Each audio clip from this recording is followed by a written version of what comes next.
Punjab Kesari Navodaya times में आज के हमारे खास मेहमान हैं the national award winner singer and song writer Kaala Bhairava, one of the voices behind the Oscar winning song Naatu Naatu, जिन्होंने हनुमान चालीसा अंश का बड़ा ही सोलफुल रेंडिशन कंपोज किया है, गाया है for Disney Hotstar's Legend of Hanuman season 3. So of course we're going to have a lot of good conversation with him, but first things first, a warm welcome to you on our platform.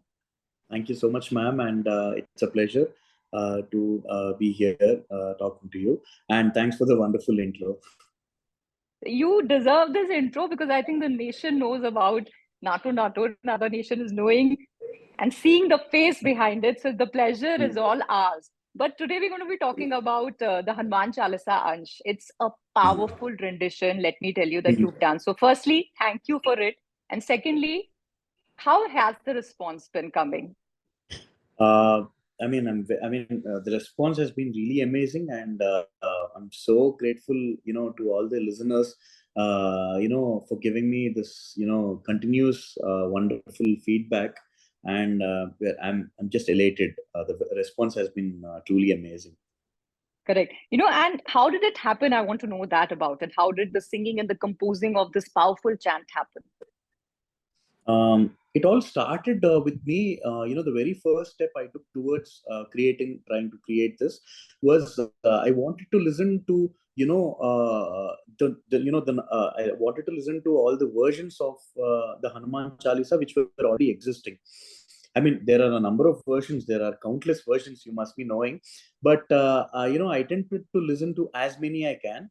And, the whole process was very, very inspiring and motivating. And the reason I wanted to listen to as many versions as possible was, I wanted, to attempt to create my own version of the Hanuman Chalisa Ansh in a very different and unique manner. Because this is something which is close to millions of people across the country. And I wanted to offer them, a little different sound to it and a different attach a different mood to it. So because, the depth of the narrative of the Chalisa is so special, so pure that, and also it has this beauty to it that it can be made in different ways and moods, right. Not just one. It need not be restricted to one kind of expression, right? So when it comes to my version of the Hanuman Chalisa Ansh, I wanted to create it in a rousing, pacey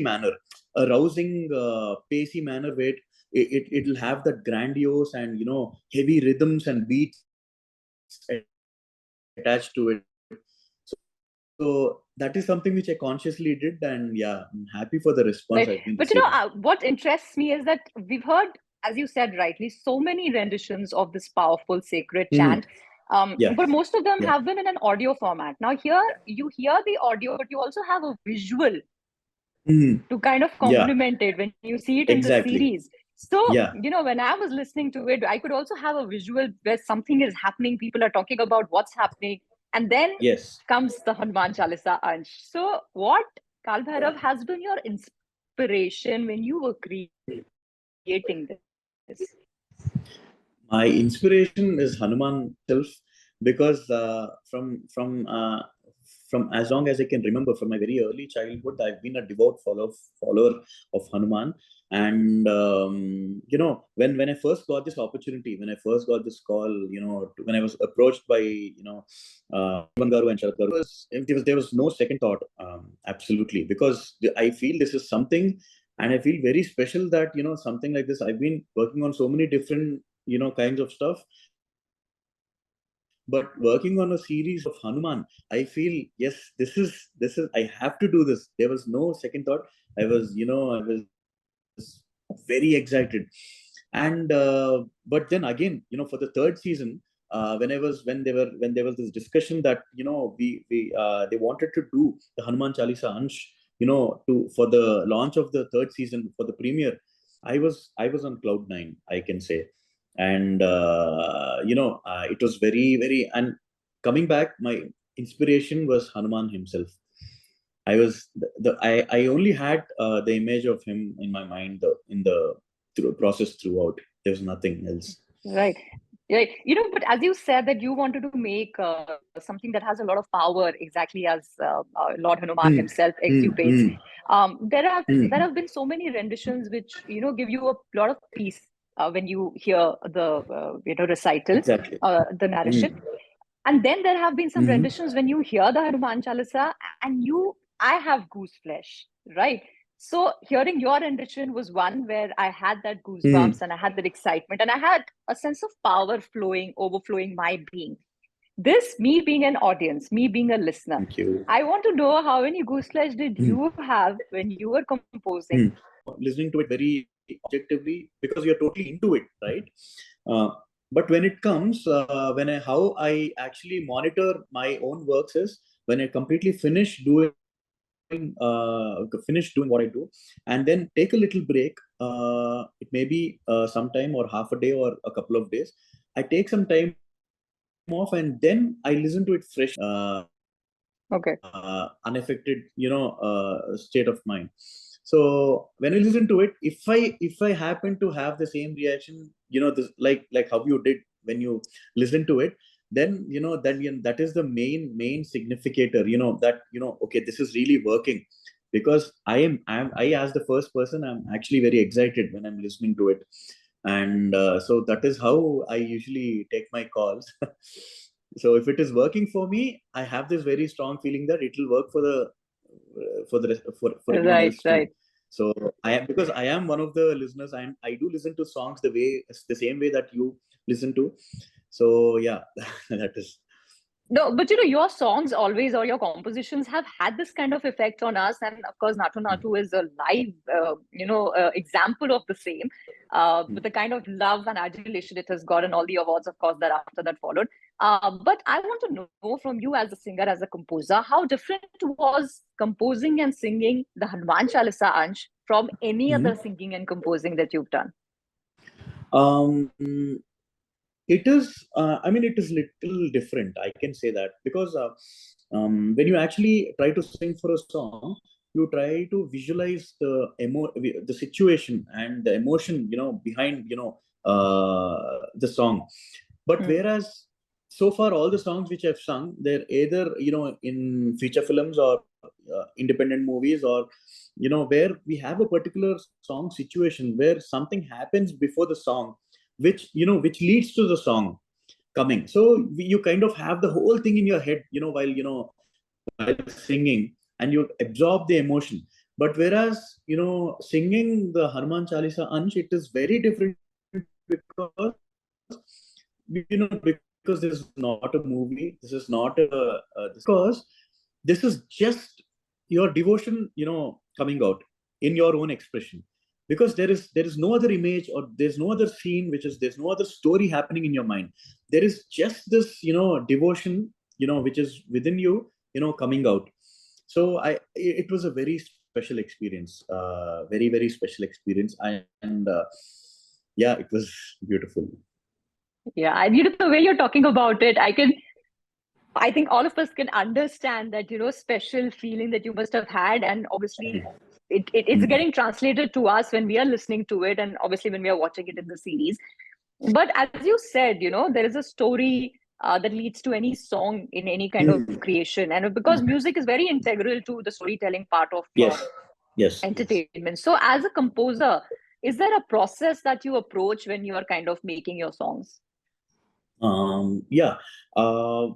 See how it usually happens with me. It is when I have to compose a song for a movie. The director sits with me and he, takes me through the situation, and he completely, in detail, he explains the whole situation and mood of the setup.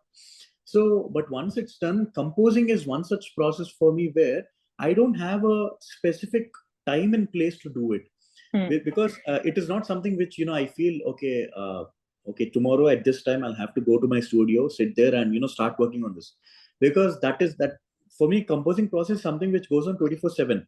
There were many instances where I've actually composed songs while taking a walk in the park, and taking a shower, and yeah, in my sleep, in my half sleep, If you know what I mean.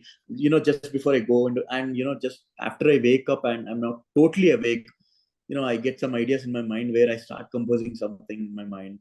So I don't have a fixed time and place. It's only the story or the situation or the purpose for which you're composing something. It should inspire you, and that is a continuous chain which keeps going on in your head. Right. And I really, really hope, I think the nation also hopes that this continuous chain of thinking keeps happening in your mind, because only then we get to hear such beautiful renditions. Only then we get to hear Naatu Naatu. And obviously, when I'm in conversation with you, I really cannot help but talk about Naatu Naatu. So representing Team RRR and of course performing at the Oscars. How was it?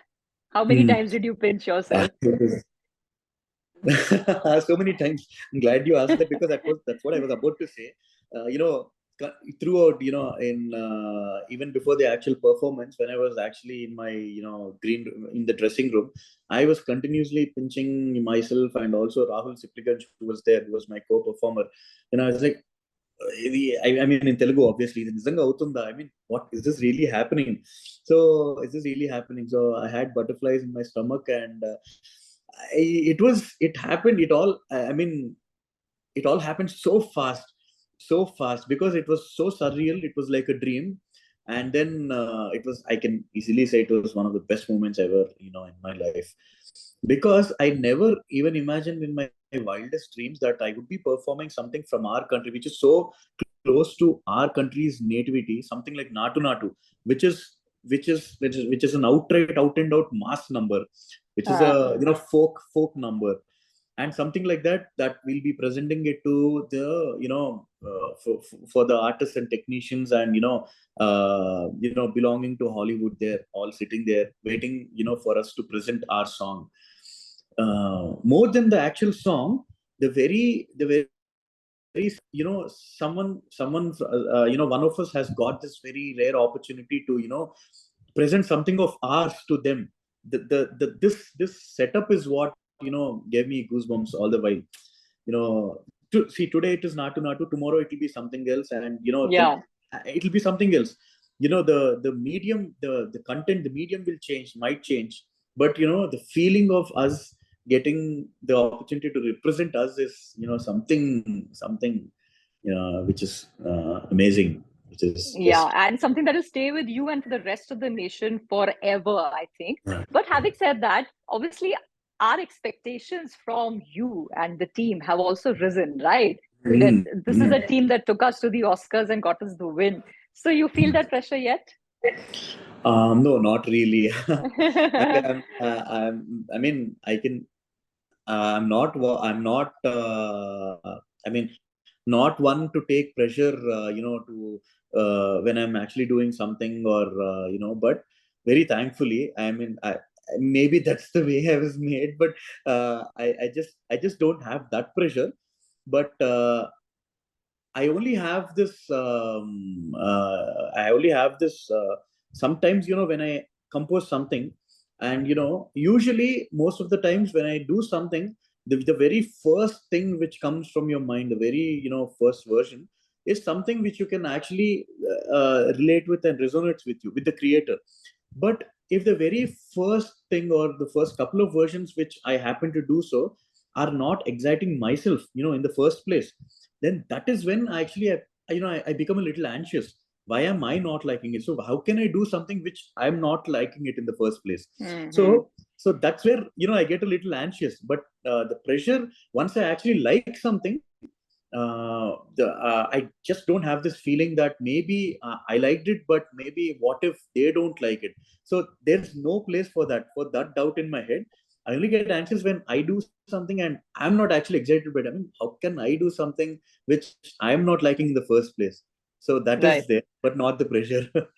Okay. So may you not feel the pressure ever, and may you continue to have these, as you said, even when you're sleeping or in your half sleep, you keep thinking. So may you keep having those kind of thoughts, because we would always be on a lookout for great music from you. So I thank you so much for your time for this interview, and wish you all the luck for success in whatever you do in your life. Thank you, ma'am. Thank you so much. Means a lot, ma'am. Thank you so much. Bye-bye. Thank you, ma'am.